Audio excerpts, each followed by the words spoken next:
Na-late na pala ako nagising ngayon kasi napuyat ako kakabayli kagabi.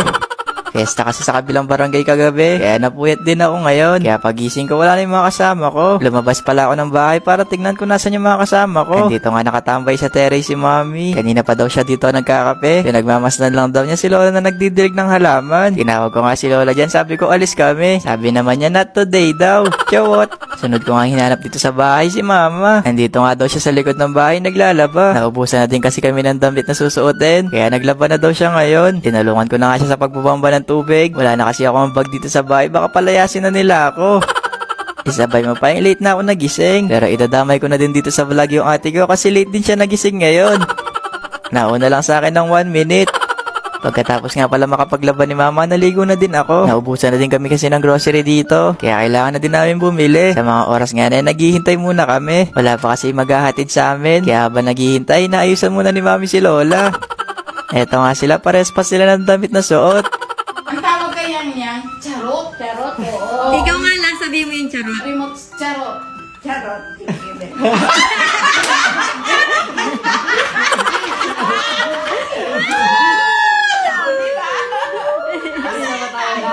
Alis na tayo lang. Makalipas nga ng ilang oras na paghihintay, dito na yung maghahatid sa amin. Eto pala yung ginamit namin. Kasi 3 oras pa yung biyahe namin. Medyo malayo din pala yung mga bilihan dito. Kaya kapag nakakalis kami, sinusulit na din namin. Eto palang una namin pinuntahan. Pinag-ipunan ko din to bago kami umalis ng Pampanga. Nasira na kasi yung ref ni Lola. Kaya minsan kapag nag-i-stock siya ng pagkain, nasisira lang. Kaya kailangan niya na talaga ng refrigerator. Etong unang pinuntahan nga namin, eto na daw yung gusto niya. Ayaw niya na daw maghanap ng iba. Ikaw na daw yung gusto niya para sa akin. Charot! Na makapili na nga kami ng ref para kay Lola. Pinatest din namin dito kung gumagana. Ang bilis nga lumamig sa loob. Sa sobrang lamig, pwede nang gawing aircon to sa loob ng bahay. Chawot! Sa mga oras nga na, nag-uumpisa na akong tumawad dito. Baka kasi pag hindi ako pinatawad dito, di na ako makauwi ng Pampanga. Chawot! Pagkatapos nga namin makabili ng ref, diretso naman kami dito para kumain. Nag-aaway na din kasi mga bulati ko sa tiyan. Kaya sabi nila sa akin, kumain na daw kami. Kasi kung hindi daw kami kakain, ako na daw yung kakainin ng mga bulati ko sa tiyan. Maghanong oras na din kasi to. Di pa din kami nakakapagtanghalian. Kaya naganap na lang din kami ng malapit na makakainan para makakain na. Shoutout ko na din pala yung mga kuruna nandito. At saka yung mga nandito sa labas. Dinerecho na muna nga pala kami dito sa loob para makapamili na. Naubos na nga din pala yung pera ko. Kaya si ate munang bahala dito sa grocery. Yung mga bibilin pala namin dito yung stock para kay Lola. At saka ibang kakainin para sa mga natitirang araw namin dito sa probinsya. Ilang araw pa kami kasi dito. At habang pinagmamasdan ko nga itong magkapatid tsaka si Lola. Natawa ako dyan kasi kahit pa paano nakakabawi na kami sa kanila. Dati kasi talaga hindi kami makapunta dito. Sobrang layo din kasi na lugar talaga ni na Mama. Tapos ang mahal pa ng pamasahe. Kaya nagpapasalamat talaga ako kay Lord sa mga blessings. At yung binibigay niyang blessings, nagiging blessings din sa iba. At syempre para sa inyo na din. Sa walang sawang support niyo sa akin. Nang matapos na kayo makapamili, dumiretso na din kami sa counter para makapagbayad na. Shoutout ko na din pala si na Kuya kasi wala daw sila cellphone. Na makapagbayad na kami sa counter, uuwi na din kami. Medyo malayo pa yung biyahe namin. Di pa kami nakakauwi pero sobrang pagod na ako. Pero si Lola di napapagod. Na-checkpoint pala ako dito sa loob ng mall. Kaya medyo natagalan pa bago kami makauwi. At pag-uwi nga namin, ito na hambal ni Lola. Hambal mo lang. Salamat kayo din. Natagan niyo kami. Ayun lang. Bye-bye! Ngayong araw nga magkikipag-birthday na muna ako. Etong pupuntahan ko, siya talaga yung taong sobrang iniyakan ko. Ang tagal ko din makapag-move on bago ko matanggap. Nung 7 pa talaga yung birthday niya. Kaya panigurado ako nagtatampo na sa akin yun. Kaya ngayong araw babawi muna ako sa kanya. Dumiretso na nga muna pala ako sa tindahan para makapagpaalam na kay Mama. Sabi nga sa akin ni Mama dyan, kakauwi ko lang pero alis na naman ako. Bago ko nga siya puntahan, dumaan na muna ako sa designer ko kasi may papagawa ako dito. May attendant kasi ako ng Halloween party. Kaya pumunta ako dito para makapagpagawa ng costume. Ang bait nga ni Sir Rob dyan. Kasi kahit ilang araw na lang din yung event, tatapusin daw niya. Excited din ako dito sa kalalabasan kung ano magiging resulta. Nagpaalam na din pala ako sa kanya kasi may pupuntahan pa ako na magbe-birthday. Last week pa yata yung birthday niya. Nagtatampo na sa akin yun kasi di ako pumunta. Nagkasunod-sunod din kasi yung mga trabaho. Pero ngayong araw babawi naman ako sa kanya. Na medyo malapit na nga ako. Sumilip na nga ako dito kung tapos na siya maligo. Charot!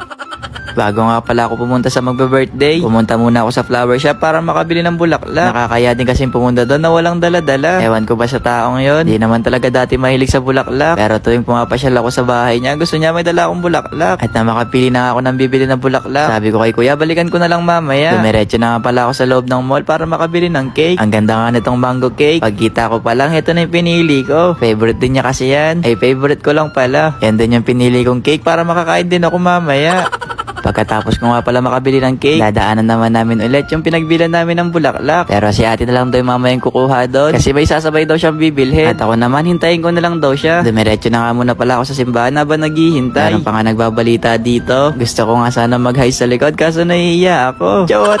Andito na pala ako sa labas ng simbahan. Nasa 20 minutes din yata ako naghintay kaso di pa siya dumadating. Nakuha na rin maggabi dito, di pa rin siya dumadating mga guys. Nasa 1 oras yata ako naghihintay dito. Nabilang ko na din dito kung ilang tricycle na yung dumaan. Di ko alam kung ano nangyari sa babaeng yun. Sabi niya kasi kanina saglit lang siya. At makalipas nga ng 10 taon mga guys, dumating na siya. Gusto ko na nga siyang iwan kanina kaso baka di ko matuloy tong vlog. Charot! Pero may binili niya lang daw siya. Sa sobrang makakalimutin niya, nakalimutan daw niya na may kasama siya. Pero natuwa naman ako sa kanya. Kaya naman pala siya nagtagal kasi binili niya ako ng regalo. Pero tong regalo na to, sa birthday ko na daw to bubuksan. At makalipas nga ng ilang minuto, malapit na din kami sa bahay na magbe-birthday. Ang dilim nga dito, nakakatakot. Baka makakita kami ng white lady. Chawot!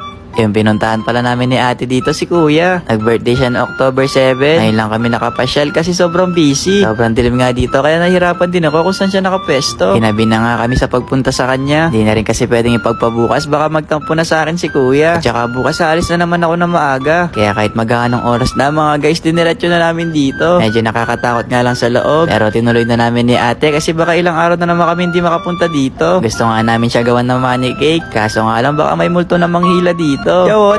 Birthday to you. Happy birthday to you. Happy birthday, happy birthday. Pangalawang taon na din pala to na hindi namin nakasama si kuya. Noong una sobrang hirap mag-move on. Pero habang tumatagal, kahit pa paano nawawala yung sakit. Gusto ko sanang i-wish sa'yo more birthdays to come. Kaso nga lang wala ka na. Yung pangarap mo pala sa akin na pagbablog, eto na unti-unti tinutupad ko na. Yun nga lang yung tawag nila sa akin, charot. Sana lang talaga napapanood mo pa yung mga ina-upload kong vlog. Happy birthday ulit kuya. Miss ka na namin magkakapatid. Love you. Ayun lang. Bye-bye!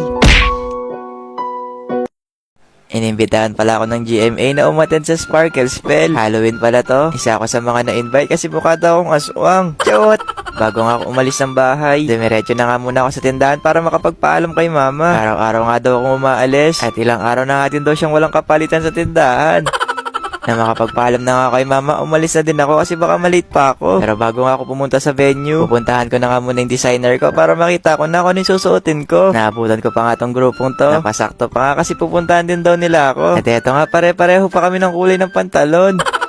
At makalipas nga ng ilang minuto, nandito na kami sa designer. Noong palang pumunta ako dito, yung gusto ko talagang ipagawa yung magmumukha akong vampire. Yung tipong kapag kinagat kita sa leeg, magiging sa akin ka na. Charot! Pero sabi ng designer ko, baka marami daw kami nakaganon. Kaya yung ginawa na lang niya sa akin, white ghost. At eto nga, nakahanda na yung susuotin ko. Bago nga ako ayusan, sinukat muna yung damit na ginawa sa akin. Sa mga oras nga na, hindi ko alam kung ano magiging itsura ko. Lalo na kailangan daw akong lagyan ng wig para magmukha ko multo.